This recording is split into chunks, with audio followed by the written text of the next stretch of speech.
collage, C-O-L-L-A-G-E, is a kind of artwork where you cut up shapes and paste them down on another piece of paper. Now, Eric Carle does collages. I would like you to share right now a couple of things that you remember from the movie that he did when he was making the art to go in the books.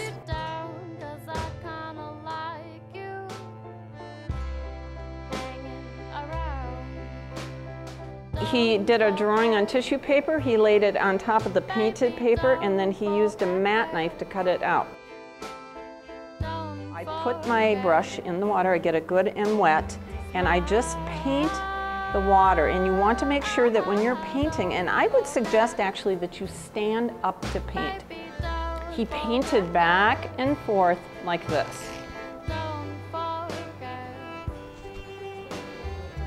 He did some painting with his fingers. There are lots of different tools you can use in painting.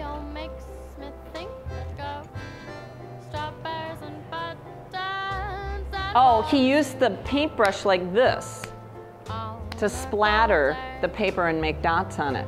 Correct.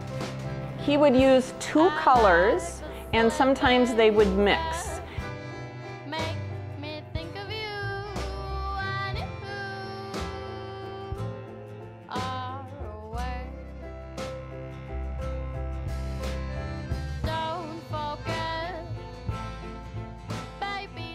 Cut squares into circles, cut rectangles into ovals, cut strips from rectangles, cut rectangles and squares diagonally to make triangles, and cut tall, thin triangles for grass or other skinny things like tree branches. So we're going to practice that with this paper. This is where we practice and figure out how to do things so that when you do go and use your beautiful painted paper, you know what you're doing and it comes out the way you want it to. I'm going to do this all by folding and cutting and folding and cutting until the paper gets smaller and smaller. All right, paper, fold it horizontally, crease it, open it, cut on the fold.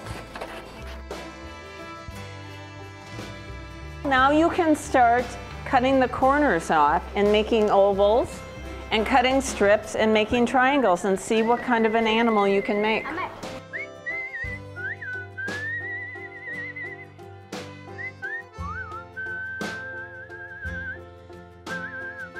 It's important to have all your pieces and arrange them before you glue it. So 2 dots, 1, 2.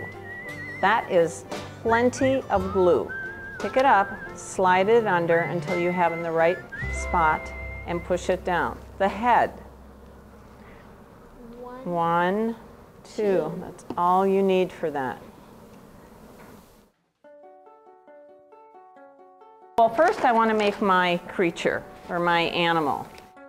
We have a piece of paper that we painted for the background, and generally, it's much bigger than this, but to show you what to do today, I'm going to use a smaller piece.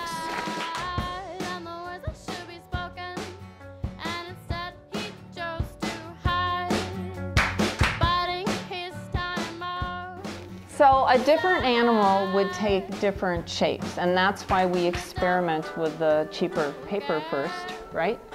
To try it out so we don't waste it. Do you have any other questions you want to ask about this? You're going to raise your hand when you've got an animal made or you get stuck and you can't figure out how to cut something.